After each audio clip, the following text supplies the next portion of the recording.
ഇന്ന് പിപ്പീസ് വ്ലോഗിലൂടെ ഒരു മനോഹരമായ കാഴ്ച നിങ്ങൾക്ക് സമ്മാനിക്കാൻ വേണ്ടിയാണ് ഞങ്ങൾ ഇറങ്ങാൻ പോകുന്നത്.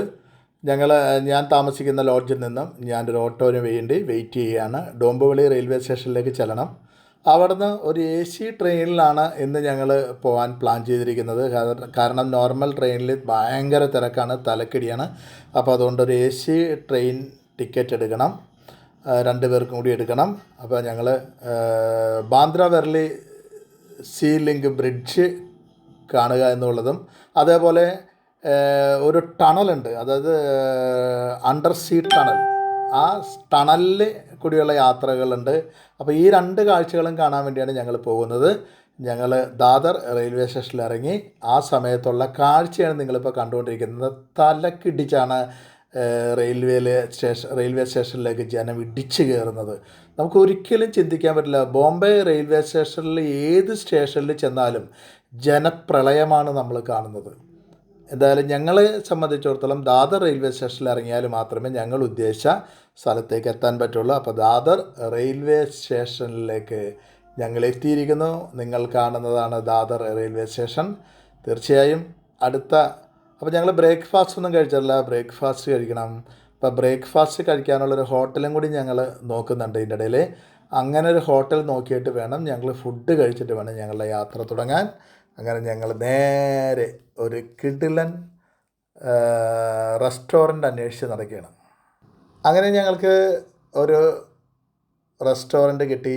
ഞങ്ങൾ നേരെ അകത്തേക്ക് കയറി ഞങ്ങൾക്കുള്ള ബ്രേക്ക്ഫാസ്റ്റ് ഓർഡർ ചെയ്തു. ഇതിവിടുത്തെ പൂരി മസാല ഉണ്ടോ? നമ്മളുടെ മസാല എന്ന് പറയുമ്പോൾ ഇത്തിരി ലൂസായിരിക്കുമല്ലോ. ഇത് എന്താണ്, ഫ്രൈ പോലെയുള്ള മസാലയാണ്. പിന്നെ ചട്നി ഉണ്ട്. ഇതാണ് ഒരു പ്ലേറ്റ്. ഇത് 5 നമ്പേഴ്സാണ് നമ്മളുടെ പൂരി. ഇപ്പോൾ നമ്മളുടെ അവിടെയൊക്കെ നമ്മളെ ആവശ്യമനുസരിച്ച് 2 എണ്ണം മതി എന്ന് പറഞ്ഞാൽ 2 എണ്ണം തരും, 3 എണ്ണം മതി എന്ന് പറഞ്ഞാൽ 3 എണ്ണം തരും. ഇതൊരു രക്ഷയില്ല. ഇത് ഒരു പ്ലേറ്റ് ആണത്. ഇതൊരു പ്ലേറ്റാണ്. ഇതിന് സ്ഥിരം റേറ്റ് ഉണ്ട്. ഇത് 1 2 മാറ്റിയാലും റേറ്റിനൊരു കുറവില്ല.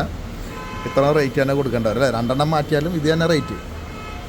അപ്പോൾ അദ്ദേഹം പറഞ്ഞത് ഇത് സെറ്റാണ്, ഈ സെറ്റ് ആണ്, അപ്പോൾ അത് കഴിക്കണം എന്നാണ് പറഞ്ഞത്. അതല്ലെങ്കിൽ നമ്മൾ മാറ്റി വെച്ചാൽ അത് വേസ്റ്റായിട്ട് പോകും. അപ്പോൾ എന്തായാലും ഞാനത് കഴിക്കും. അത് നല്ല സോഫ്റ്റാണ് കേട്ടോ.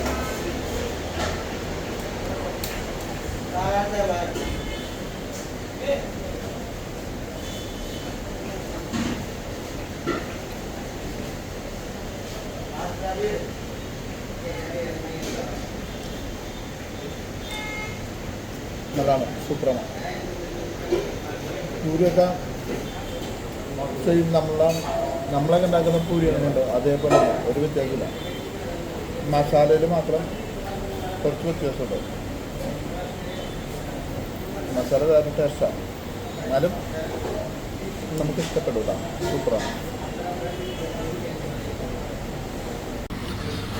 നമ്മളെ കാർത്തികയ്ക്ക് കിട്ടിയേക്കുന്ന ഫുഡ് ഇതാണ്. കാർത്തികയ്ക്ക് ഇഷ്ടപ്പെട്ട ഫുഡാണ് ഓർഡർ ചെയ്തത്. അപ്പോൾ കാർത്തിക ഇഷ്ടപ്പെട്ട ഫുഡിൻ്റെ അടുത്ത് വന്നിരിക്കുകയാണ്. ഇപ്പോഴാണ് കിട്ടിയത് കേട്ടോ. എൻ്റെ ഫുഡ് പകുതിയായി, എൻ്റെ കഴിയാറായി. അപ്പോൾ കാർത്തിക ആ ഫുഡ് കഴിക്കാൻ പോകുന്ന ഈ ഫുഡിൻ്റെ പേര് സാബുദാന കിച്ചടി. സാബുദാന കിച്ചടി എന്ന് പറയുന്നൊരു ഫുഡാണ്. ഇത് എന്താണെന്ന് എനിക്ക് മനസ്സിലായില്ല. എന്തൊക്കെയാണ് അത്? കപ്പയുടെ പേൾസ്, അത് കപ്പ കൊണ്ട് ഉണ്ടാക്കുന്നതാണ്.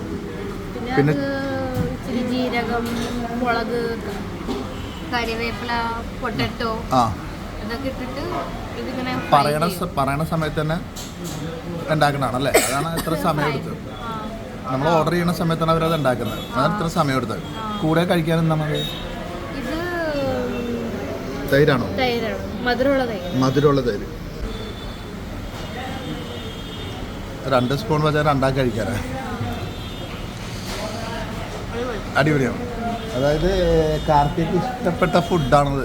അതുകൊണ്ടാണ് കാർത്തിക ഇത് ഓർഡർ ചെയ്തത്. ഞാൻ ഈ പൂരി മസാല ഒക്കെ ഓർഡർ ചെയ്യാൻ കാരണം എനിക്ക് പൂരി മസാല ഭയങ്കര ഇഷ്ടമാണ്. അതുകൊണ്ടാണ് ഞാനിവിടെ പൂരി മസാല കണ്ടതുകൊണ്ടാണ് ഞാൻ വരുമ്പോൾ ഒരാൾ പൂരി മസാല കഴിക്കുന്നത്. എന്നാൽ പിന്നെ ഇത് എനിക്ക് കഴിക്കാമല്ലെന്ന് വിചാരിച്ച് ഞാൻ ഓർഡർ ചെയ്തു. കാർത്തികയ്ക്ക് ഇഷ്ടമുള്ള കാർത്തിക ഓർഡർ ചെയ്തു. അപ്പോൾ ഞങ്ങൾ കഴിക്കട്ടെ. കഴിച്ചിട്ട് വേണം ഞങ്ങൾ യാത്ര തുടങ്ങാൻ അല്ലേ? നമ്മൾ ദാദർ റെയിൽവേ സ്റ്റേഷനിൽ നിന്ന് ഇറങ്ങി കല്യാണി എന്നാണ് നമ്മൾ കയറിയത്, കല്യാൺ സ്റ്റേഷനിൽ നിന്നാണ് കയറിയത്. ദാദറിൽ വന്ന് നമ്മൾ ദാദറിൽ ഇറങ്ങി. ഇവിടെ വന്നപ്പോൾ ഇവിടെ ബസ്സൊക്കെ ഒരെണ്ണമൊക്കെ ഉള്ളൂ, വല്ലപ്പോഴും ഇങ്ങനെ ബസ്സുള്ളത്. കാരണം മാക്സിമം ഈ ക്യാബാണ്, കാറുകളാണ്, ചെറിയ കാറുകൾ. മുംബൈയുടെ പ്രത്യേകതയാണത്. ഈ ഹോട്ടലിൽ വന്നിട്ടാണ് ഞങ്ങൾ ബ്രേക്ക്ഫാസ്റ്റ് കഴിച്ചേട്ടാ. ഇത് നമ്മുടെ റെയിൽവേ സ്റ്റേഷനോട് തൊട്ടടുത്തുള്ളതാണ്, ചേർന്നുള്ളതാണ്. ബ്രേക്ക്ഫാസ്റ്റ് കഴിച്ച് നിങ്ങൾ ബ്രേക്ക്ഫാസ്റ്റൊക്കെ ഉണ്ടല്ലോ. അപ്പോൾ 320 രൂപ ഞങ്ങളുടെ ബ്രേക്ക്ഫാസ്റ്റ്. 320 രൂപയാണ് ഞങ്ങൾ ഈ ഹോട്ടലിൽ കയറി ബ്രേക്ക്ഫാസ്റ്റ് കഴിച്ചാൽ. എന്തായാലും ഫുഡൊക്കെ അടിപൊളിയായിരുന്നു, വെറൈറ്റി ആയിരുന്നു. കാർത്തിക കഴിച്ച ഫുഡ് വെറൈറ്റി ആയിരുന്നു. ഞാൻ ടേസ്റ്റ് നോക്കി. അപ്പോൾ എന്തായാലും നമ്മളിനി ക്യാബ് പിടിച്ചിട്ട് നേരെ പോവുകയാണ് അല്ലേ. ഇവിടെ നമ്മൾ ക്യാബ് പിടിക്കണം. അപ്പോൾ ക്യാബിന് ഇവിടെ ആളുകൾ ക്യൂ ആണ്, കാരണം റെയിൽവേ സ്റ്റേഷനിൽ നിന്നുള്ള ക്യാബാണ്. അപ്പോൾ അത് ഓരോരുത്തരിങ്ങനെ ക്യൂ നിന്നാണ് കയറണത്, കണ്ടില്ലേ. അപ്പം ഞങ്ങളൊരു ക്യൂവിലാണ്. അല്ലാണ്ട് പോകാനൊന്നും പറ്റില്ല, ഇടയ്ക്കൊന്ന് പിടിച്ചൊന്നും പോകാൻ പറ്റില്ലേ. ഇടയ്ക്കൊന്ന് പിടിച്ച് പോകാൻ പറ്റില്ല. ഇവിടെ അങ്ങനെ നമുക്ക് തോന്നിയ മാതിരി ടാക്സി പിടിച്ചൊന്നും പോകാനും പറ്റില്ല, ക്യാബ് പിടിച്ച് പോകാൻ പറ്റില്ല. ഇതൊരു പ്രശ്നം ഉണ്ടാക്കും. പുറത്തുള്ള ക്യാബുകാരെ ഈ പരിസരത്ത് കയറ്റാമില്ല അല്ലേ. അപ്പോൾ അതുകൊണ്ടാണ് ഞങ്ങളിപ്പോൾ ക്യൂവിലാണ്. ഓരോ ക്യാബ് ഫില്ല് ചെയ്യുന്നതനുസരിച്ചിട്ട് ഞങ്ങൾക്ക് കയറാൻ പറ്റുള്ളൂ. ഇതാണ് മുംബൈ. ഒരാളിവിടെ കിടപ്പുണ്ട്, സുഖമായിട്ട് കിടന്നുറങ്ങിയാണ്. എന്താ പറയണത്, ഇതാണ് മുംബൈ. അദ്ദേഹത്തിന് ഒരാളും ശല്യപ്പെടുത്തണില്ല, സുഖമായിട്ട് കിടന്നുറങ്ങിയാണ്. അതിൻ്റെ അടുത്ത് കൂടിയൊക്കെ ആളിങ്ങനെ കവച്ച് വെച്ച് പോകണണ്ട. എന്തൊരു സാധനം. ആദ്യം ഞങ്ങൾ വണ്ടി വന്നിറങ്ങിയത്, ക്യാബിൽ വന്നിറങ്ങിയത് ബാന്ദ്ര ഫോർട്ട് ഗാർഡനിലാണ്. അപ്പോൾ ബാന്ദ്ര ഫോർട്ടിൽ നല്ലൊരു ഗാർഡൻ ഉണ്ട് എന്നറിഞ്ഞിട്ടാണ് നമ്മൾ ആദ്യം ആ ഗാർഡൻ കണ്ടിട്ട് പോകാമെന്ന് വിചാരിച്ചത്. കാരണം ഗാർഡൻ 10 മണിക്ക് ക്ലോസ് ചെയ്യും, രാവിലെ തുറന്നാലേ. അപ്പോൾ അതുകൊണ്ട് 10 മണിക്ക് മുമ്പ് ജസ്റ്റ് ഒന്ന് കയറി വീഡിയോസൊക്കെ എടുത്തിട്ട് പോരല്ലാന്ന് വിചാരിച്ചിട്ടാണ് ഗാർഡനിലേക്ക് ഞങ്ങൾ എത്തിയത്. കയറി വരുമ്പോൾ തന്നെ നല്ല കാഴ്ചകളാണ് കേട്ടോ. നല്ല കാഴ്ചകളാണ്. ആർക്കും ഇഷ്ടപ്പെടുന്ന രീതിയിലുള്ള കാര്യങ്ങളാണ്, അല്ലെങ്കിൽ പൂന്തോട്ടങ്ങളാണ് നമ്മളിവിടെ കാണുന്നത്. അതോടൊപ്പം മനോഹരമായിട്ട് ബാന്ദ്ര ഫോർട്ട് ഗാർഡൻ എന്നും പറഞ്ഞുള്ള നെയിം ബോർഡ് നമ്മൾ കണ്ടു. ഗാർഡനൊക്കെ തയ്യാറാക്കി വെച്ചേക്കാനല്ലേ, അടിപൊളിയാണല്ലേ. അങ്ങറ്റവരൊക്കെ ഗാർഡനാണല്ലേ.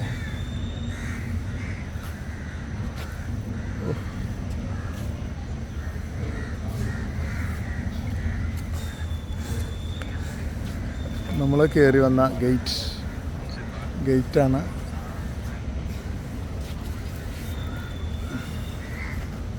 അത് അങ്ങനെ രസമല്ല. നമ്മുടെ കടൽ വെള്ളം കയറിയിട്ട് വരുന്ന കാഴ്ച.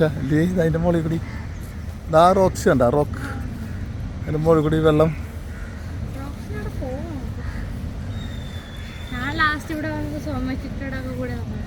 ഇവിടെ വന്ന് കയറി അല്ലേ. ഇവിടെ നിന്നിട്ടുള്ള ഫോട്ടോ ഒക്കെ എടുത്താൽ അല്ലേ. ഞാൻ കണ്ട ഫോട്ടോ.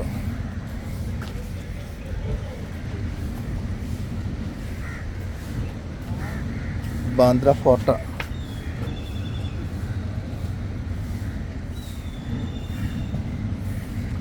നല്ലൊരു ഗാർഡൻ ഒരുക്കി വെച്ചിട്ടുണ്ട് ഇവിടെ. കിടിലൻ ഗാർഡനാണ് ഒരുക്കി വെച്ചിരിക്കുന്നത്.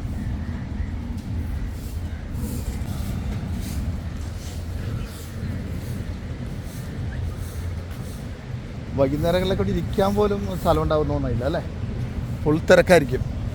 നമ്മളിപ്പോൾ രാവിലെ ഒരു 10 മണി ആയിട്ടില്ല നമ്മളിവിടെ എത്തിയിട്ടുണ്ട്.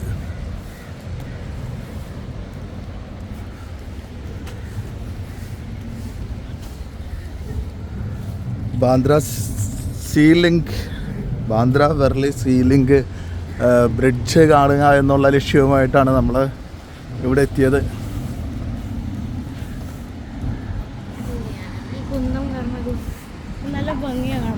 ആ കുന്തത്തിൻ്റെ പണി തുടങ്ങിയതുകൊണ്ടല്ലേ.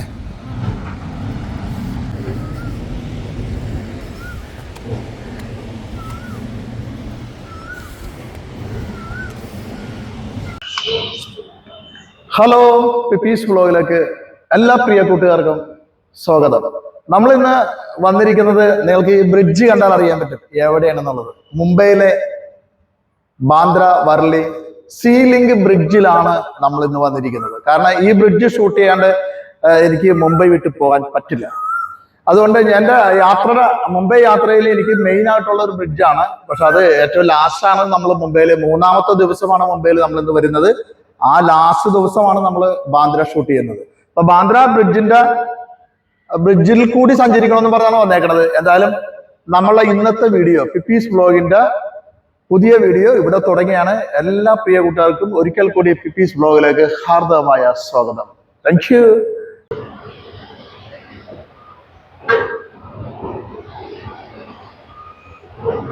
5.6 കിലോമീറ്റർ നീണ്ടു നിവർന്ന് കിടക്കുന്ന സീ ബ്രിഡ്ജാണ് നിങ്ങൾ കണ്ടുകൊണ്ടിരിക്കുന്നത്. മുംബൈ ടൗണിന് വാഹന ഗതാഗതം കൊണ്ട് പൊറുതിമുട്ടി നിൽക്കുന്ന സാഹചര്യത്തിലാണ് ഈ ബ്രിഡ്ജിനെ കുറിച്ച് ആലോചിക്കുകയും ഇങ്ങനെ ഒരു ബ്രിഡ്ജ് പണിയുകയും ചെയ്തത്. തീർച്ചയായിട്ടും ഇത് മുംബൈ നഗരത്തിന്റെ വികസനത്തിന്റെ പുതിയ ഒരു വഴിത്തിരിവായി മാറിയിരിക്കുകയാണ് ഈ സീ ലിങ്ക് ബ്രിഡ്ജ്.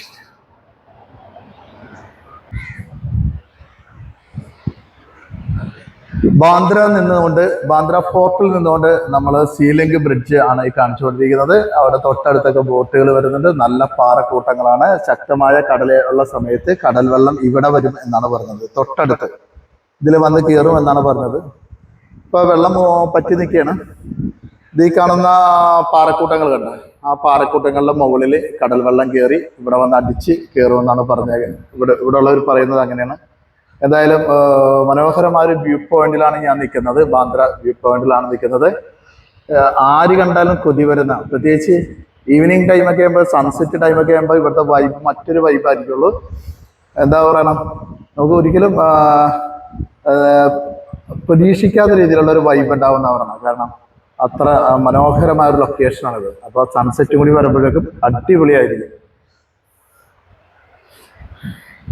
സീ ബെഞ്ചൊക്കെ ഉണ്ട്. ഈ സീ ബെഞ്ചിലൊക്കെ ഇരിക്കാനായിട്ടൊക്കെ ആഗ്രഹം ഉണ്ടാകും. പക്ഷെ സീ ബെഞ്ചൊന്നും കിട്ടില്ല. ഇരുന്ന് കഴിഞ്ഞാൽ പിന്നെ അവർ എഴുന്നേക്കില്ല. കാരണം സൺസെറ്റും കഴിഞ്ഞ് അവരുടെ സന്തോഷവും കഴിഞ്ഞ് അടിപൊളിയും കഴിഞ്ഞ് ആഘോഷം കഴിഞ്ഞിട്ടൊക്കെ ഇവിടുന്ന് പോകുള്ളൂ. നല്ലൊരു ലൊക്കേഷനാണ് കേട്ടോ ബാന്ദ്ര ഫോർട്ട്. അടിപൊളിയാണ്. എന്തായാലും ഞാനൊരു ലൊക്കേഷൻ കാണിച്ചു തരാം. ഒരു പാറയെന്ന് വെള്ളം ഇങ്ങനെ വന്ന് വീണൊരു സീനുണ്ട് കേട്ടോ. നല്ല രസകരമായ ഒരു സീനായത്. അതെ, ഇതൊരു പാറയാണ്. ആ പാറ നോക്കി, ആ പാറയുടെ മോളിൽ 4 വശത്തിൽ കൂടി വെള്ളം വീഴുന്ന കണ്ടോ.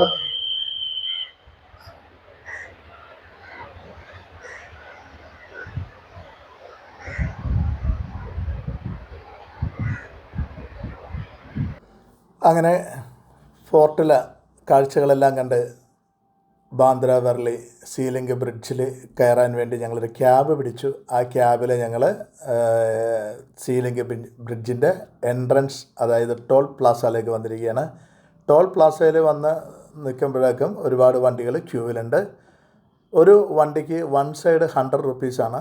എങ്കിലും 2 സൈഡും കൂടി ഒന്നിച്ച് ടിക്കറ്റ് എടുക്കാനായിട്ട് അവർ സമ്മതിക്കില്ല. അവർ പറയുന്നത് 1 സൈഡ് മാത്രം എടുക്കാൻ പറ്റുള്ളൂ. തിരിച്ചു വരുമ്പോൾ പിന്നീട് അടുത്തത് എടുക്കണം എന്നുള്ള രീതിയിലാണ്. അല്ലാണ്ട് നമ്മളിവിടെയൊക്കെ ടോളിൽ സാധാരണ അങ്ങോട്ടും ഇങ്ങോട്ടുള്ള ടിക്കറ്റുകൾ നമ്മൾ ആദ്യത്തെ പ്രാവശ്യം തന്നെ അടക്കാൻ സാധിക്കും. പക്ഷേ സീ ലിങ്ക് ബ്രിഡ്ജിൽ അങ്ങനെ നടക്കില്ല.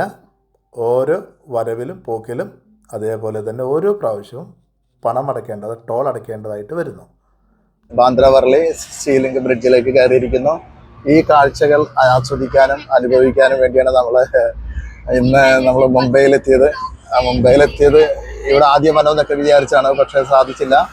നമ്മൾ ഓരോ പോക്കും ഓരോ യാത്രയും എല്ലാം നമ്മളിങ്ങനെ നടത്തിക്കൊണ്ടിരിക്കുന്നതുകൊണ്ട് നമുക്ക് ഇവിടെ വരാനായിട്ട് വൈകി. എന്തായാലും അടിപൊളിയായിട്ടുള്ള ഒരു യാത്രയാണ് നിങ്ങൾ കണ്ടുകൊണ്ടിരിക്കുന്നത്.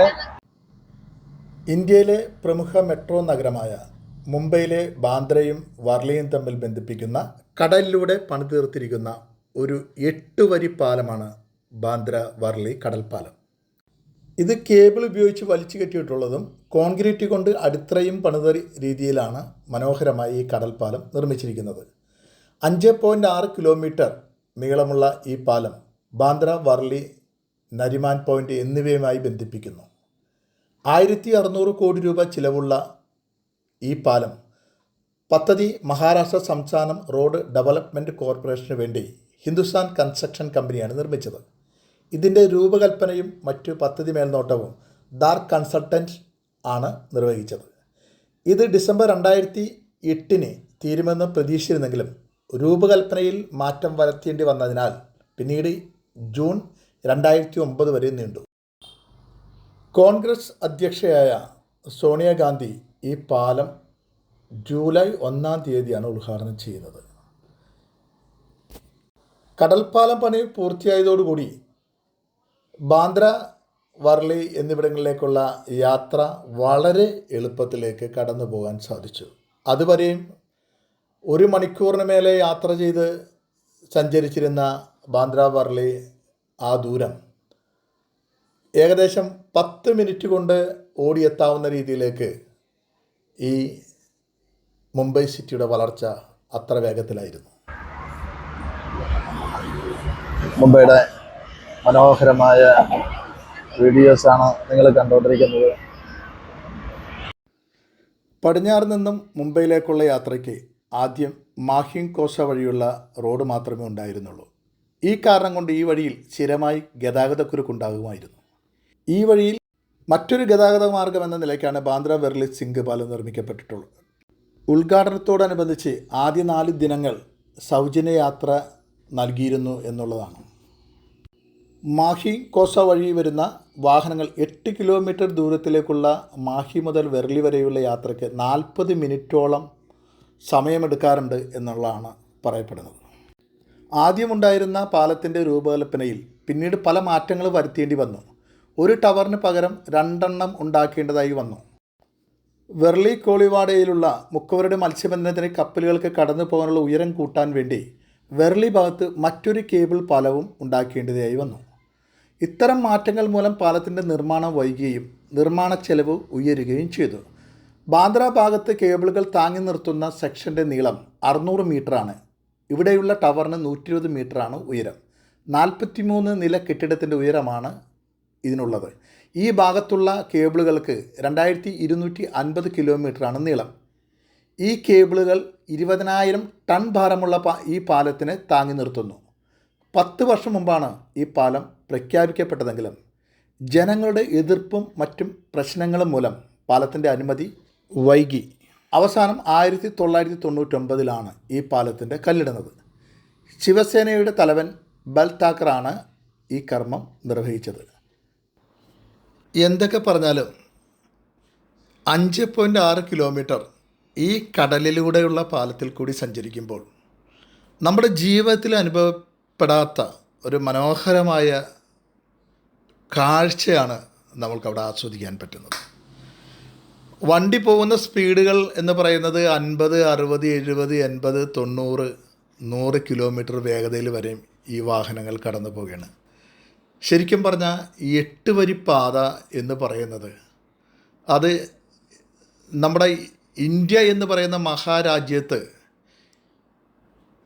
മഹാരാഷ്ട്ര എന്ന ഈ സംസ്ഥാനത്ത് മുംബൈ എന്ന സിറ്റിയിൽ ഇത്രയും മനോഹരമായൊരു പാലം പണിത് ഗതാഗത കുരുക്കൊഴിവാക്കാൻ വേണ്ടി അവിടുത്തെ ഗവൺമെൻറ് നടത്തിയ ആ ഒരു വലിയ അധ്വാനത്തിൻ്റെയും ശ്രമത്തിൻ്റെയും ഫലമാണ് ഇന്ന് മുംബൈ സിറ്റിയിലെ ജനങ്ങൾ യാതൊരുവിധ തടസ്സവും കൂടാതെ വളരെ വേഗത്തിൽ യാത്ര ചെയ്ത് അവർക്ക് മുന്നോട്ട് പോകാൻ കഴിയുന്നത്. ഇന്ത്യയുടെ മനോഹരമായ ജനസംഖ്യ നിറഞ്ഞ ഒരു സിറ്റിയാണ് മുംബൈ സിറ്റി. ഒരുപാട് അത്ഭുതങ്ങൾ നമ്മളെ കാത്തിരിക്കുന്ന, ഒരുപാട് വികസനങ്ങൾ നടത്തിക്കൊണ്ടിരിക്കുന്ന മഹാരാഷ്ട്ര എന്ന സംസ്ഥാനത്തിൻ്റെ നട്ടെല്ലായിട്ടുള്ള മുംബൈ സിറ്റിയുടെ അതിമനോഹരമായ ഈ ബ്രിഡ്ജിലൂടെയുള്ള ഈ യാത്ര ഏതൊരു മനുഷ്യൻ്റെയും സന്തോഷത്തിന് അല്ലെങ്കിൽ അവൻ്റെ കണക്കൂട്ടലുകളൊക്കെ ഭേദിച്ചുകൊണ്ട് അതിമനോഹരമായൊരു യാത്ര ഇവിടെ മാത്രം ആസ്വദിക്കാൻ കഴിയുമുള്ളൂ. ഒരു സൈഡ് കരയും, മറു സൈഡ് കടലും. ഈ പാലത്തിൽ നിന്നും തന്നെ ഒരുപാട് ലിങ്ക് ചെയ്തുകൊണ്ട് ഒരുപാട് ഫ്ലൈ ഓവറുകൾ വന്നിട്ടുണ്ട് ഓരോ കരയിലേക്കും. അതൊക്കെ തന്നെ എന്താ പറയുന്ന എത്രയോ ലിങ്ക് റോഡുകളാണ് ആ ബ്രിഡ്ജായിട്ട് കണക്ട് ചെയ്ത് പണിതുകൊണ്ടിരിക്കുന്നത്. മധ്യഭാഗത്തുണ്ട് മനോഹരമായ പൂന്തോട്ടങ്ങൾ പിടിപ്പിച്ചിട്ടുണ്ട്. ഒരു ഗൾഫ് രാജ്യങ്ങളിൽ കൂടി നമ്മൾ സഞ്ചരിക്കുന്ന പോലെ നമുക്ക് തോന്നാറുണ്ട്. എനിക്ക് അങ്ങനെയാണ് തോന്നിയത്. ഗൾഫ് രാജ്യങ്ങളിൽ നമ്മൾ ടെലിവിഷനിലൊക്കെ കാണാറില്ല. ഒരു ഗൾഫ് രാജ്യങ്ങളിലൂടെ നമ്മൾ സഞ്ചരിക്കുമ്പോൾ കിട്ടുന്ന നമുക്കൊരു വൈബ് ഉണ്ടല്ലോ, ആ വൈബാണ് നമുക്ക് ഇവിടെ യാത്ര ചെയ്യുമ്പോൾ കിട്ടുന്നത്. കടലിലൂടെ നമ്മൾ സഞ്ചരിക്കുമ്പോൾ ഇടതുഭാഗത്ത് കാണുന്ന കര, അതിലെ ബഹുനില കെട്ടിടങ്ങൾ. മുംബൈ എന്ന് പറയുന്ന സിറ്റിയെക്കുറിച്ച് നമ്മൾ ഓർക്കുമ്പോൾ അല്ലെങ്കിൽ നമ്മൾ കാണുമ്പോൾ ബഹുനില കെട്ടിടങ്ങൾ, അത് കടലിനരികിൽ കടലിനോട് ചേർന്ന് നിൽക്കുന്ന കെട്ടിടങ്ങൾ. ഈ കെട്ടിടങ്ങൾ ഈ യാത്രയുടെ ഒരു മനോഹരമായ കാഴ്ചയാണ്. ബാന്ദ്ര വെർളി സീലിംഗ് റോഡ് കടന്ന് നമ്മൾ വരുമ്പോൾ പിന്നീട് വരുന്ന കാഴ്ച നമ്മൾ കണ്ടതിനേക്കാൾ അതിമനോഹരമായ കാഴ്ചയാണ്. കാരണം കടലിനടിയിലൂടെയുള്ള ഇന്ത്യയിലെ ആദ്യത്തെ തുരങ്ക റോഡിലേക്കാണ് ഇപ്പോൾ ഞങ്ങൾ സഞ്ചരിച്ച ക്യാബ് അല്ലെങ്കിൽ ഞങ്ങളുടെ കാറ് കയറിയേക്കുന്നത്. അതിമനോഹരമായ ഒരു തുരങ്ക പാതയിലൂടെ നമ്മുടെ യാത്ര തുടരുകയാണ്. ശരിക്കും പറഞ്ഞാൽ ഒരിക്കലും നമ്മൾക്ക് യാഥാർത്ഥ്യമാക്കാൻ പറ്റും എന്ന് തോന്നുന്ന ഒരു കാര്യമല്ല ഇന്ന് മുംബൈയിൽ കടലിനടിയിലൂടെയുള്ള ഒരു തുരങ്കപാത നിർമ്മിക്കപ്പെട്ടിരിക്കുന്നത്. മാസങ്ങൾ കഴിഞ്ഞിട്ടുള്ളൂ അതിൻ്റെ ഉദ്ഘാടനങ്ങളെല്ലാം കഴിഞ്ഞിട്ട്, അധികം നാളുമായിട്ടില്ല. എന്തായാലും മനോഹരമായൊരു കാഴ്ചയിലേക്കാണ് ഞങ്ങൾ പിന്നീട് ബാന്ദ്ര സീലിംഗ് റോഡ് കടന്ന് അല്ലെങ്കിൽ കടൽപ്പാല റോഡ് കടന്ന് തുരങ്കപാതയിലേക്ക് കയറിയത്. ചൈനയിൽ നിന്നും കൊണ്ടുവന്നിട്ടുള്ള ബോറിംഗ് മെഷീൻ ഉപയോഗിച്ചാണ് കടലിനടിയിലെ പാറ തുരന്ന് ഈ മനോഹരമായ ഈ റോഡ് അല്ലെങ്കിൽ അണ്ടർ സീ ടണൽ റോഡ് നിർമ്മിച്ചിരിക്കുന്നത്. ആധുനിക സൗകര്യങ്ങളോട് കൂടി തന്നെയാണ് ഈ ടണൽ റോഡ് നിർമ്മിച്ചിരിക്കുന്നത്. 3 വരിയിലായിട്ടാണ് ഈ മനോഹരമായ റോഡ് കടന്നു പോകുന്നത്. 2 തുരങ്കപാതകളാണ് നമുക്കുള്ളത്, അങ്ങോട്ടും ഇങ്ങോട്ടും എന്ന് പറയുന്ന രീതിയിൽ 2 തുരങ്കപാതകളാണ്. ഈ 2 തുരങ്കപാതയുടെ നീളം എന്ന് പറയുന്നത് 2072 മീറ്ററാണ്. മുംബൈ തീരദേശ റോഡിൻ്റെ ഭാഗമായി ബാന്ദ്ര വർളി റോഡിൻ്റെ വർളി ഭാഗത്ത് വന്നാണ് ഈ ടണൽ റോഡ് അവസാനിക്കുന്നത്. സമുദ്രനിരപ്പിൽ നിന്നും ഏകദേശം 20 മീറ്റർ ആഴത്തിലാണ് ഈ തുരങ്കപാത നിർമ്മിച്ചിരിക്കുന്നത്. പാറ തുരക്കാൻ ഉപയോഗിക്കുന്ന ഈ ബോറിംഗ് മെഷീൻ കൊണ്ട് ഒരു ദിവസം 7 അല്ലെങ്കിൽ 8 മീറ്റർ ദൂരം മാത്രമേ പാറ തുരക്കാൻ സാധിക്കുമുള്ളായിരുന്നു. അങ്ങനെ ഒരുപാട് പ്രതിസന്ധികളും അതേപോലെ കോവിഡ് പോലുള്ള മഹാമാരിയും വേണ്ടത്ര പരിശീലകരെത്തിയിരുന്നത് ചൈനയിൽ നിന്നാണ്. അതിൻ്റെ കുറവുകളും എല്ലാം നികത്തിക്കൊണ്ടാണ് അവസാനം നമ്മളുടെ ഇന്ത്യയുടെ സ്വപ്നമായിട്ടുള്ള ആ ഒരു തുരങ്കപാത നിർമ്മിക്കുന്നത്. ഏകദേശം 120 വർഷം ലൈഫ് തന്നെ ഈ തുരങ്ക റോഡിന് പറയുന്നുണ്ട്. മുംബൈയിൽ വരുന്ന ഏതൊരു വ്യക്തിയും തീർച്ചയായിട്ടും ഈ പറയുന്ന മനോഹരമായ തുരങ്ക റോഡിലൂടെ സഞ്ചരിക്കേണ്ടതും ഈ കാഴ്ചകൾ കാണേണ്ടതുമാണ്. ഒരിക്കൽ പോലും നിങ്ങളിത് മിസ് ചെയ്യരുത്. ഈ തുരങ്കപാതയിലൂടെയുള്ള യാത്ര ഒരു പുതിയ അനുഭവം തന്നെയാണ് എന്നുള്ളത് എനിക്ക് വളരെയധികം വ്യക്തമായ ഒരാളാണ്. അതിനുവേണ്ടി ഏകദേശം 1000-ഓളം രൂപ ഞാൻ ടാക്സി ചിലവാക്കിയാണ്, ടാക്സിയുടെ ചാർജ് കൊടുത്താണ് ഞാൻ ഈ തുരങ്കപാതയും സീലിംഗ് റോഡും കടന്ന് ഞാൻ ഇവിടെ എത്തിയത്. ടിപ്പീസ് വ്ളോഗിൻ്റെ ഇന്നത്തെ നമ്മുടെ വീഡിയോ ഇവിടെ വെച്ച് അവസാനിപ്പിക്കാൻ പോവുകയാണ്. മുംബൈ ബീച്ചിൽ നിന്നുകൊണ്ട് ഇന്നത്തെ വീഡിയോ അവസാനിപ്പിക്കുമ്പോൾ നിങ്ങൾ കണ്ട വീഡിയോസ് എന്തെല്ലാമാണ് എന്നുള്ളതാണ്. കാരണം മുംബൈയുടെ പ്രധാനപ്പെട്ട ഒരു ബ്രിഡ്ജാണ് അതായത് കടൽപ്പാലം കാണിച്ചു തന്നു. 8 വരി പാതയാണ് ഒരുക്കിയിരിക്കുന്നത്. ആ പാത തുടങ്ങിയാണ് നമ്മൾ ഇന്ന് നമ്മളുടെ വീഡിയോസ് തുടങ്ങുന്നത്. നമ്മുടെ വീഡിയോസ് നിങ്ങൾക്ക് ഇഷ്ടപ്പെട്ട് കാണുമെന്ന് വിചാരിക്കുന്നു. ഒരിക്കൽ കൂടി പിപ്പീസ് വ്ളോഗ് കണ്ട നിങ്ങളോട് ഓരോരുത്തരോടും പിപ്പീസ് വ്ളോഗിൻ്റെ ഭാഗത്ത് നിന്ന് നന്ദി അറിയിക്കുന്നു. കൂടാതെ നമ്മുടെ വീഡിയോ സ്ഥിരമായിട്ട് കാണുന്നവർ അല്ലെങ്കിൽ നമ്മുടെ വീഡിയോ ആദ്യമായിട്ട് കാണുന്നവരാണെങ്കിൽ പിപ്പീസ് വ്ലോഗ് സബ്സ്ക്രൈബ് ചെയ്യാനും അതോടൊപ്പം ബെൽ ബട്ടൺ അമർത്താനും മറക്കരുത്. കൂടാതെ ഈ വീഡിയോ ഇഷ്ടപ്പെട്ടെങ്കിൽ നിങ്ങളുടെ സുഹൃത്തുക്കൾക്കോ ബന്ധുക്കൾക്കോ ഷെയർ ചെയ്യാനും ഇനി മുംബൈയിലേക്ക് വരാൻ ആഗ്രഹിക്കുന്നവർ ആരെങ്കിലും ഉണ്ടെങ്കിൽ അവർക്കൊക്കെ ഷെയർ ചെയ്ത് കൊടുക്കാനും മറക്കരുത്. ഒരിക്കൽ കൂടി എല്ലാ വ്യൂവേഴ്സിനും താങ്ക്സ് പറഞ്ഞുകൊണ്ട് ഇന്നത്തെ പിപ്പീസ് വ്ലോഗിൻ്റെ വീഡിയോ ഇവിടെ മുംബൈ ബീച്ചിൽ വെച്ച് നമ്മൾ അവസാനിപ്പിക്കുന്നു. Thank you.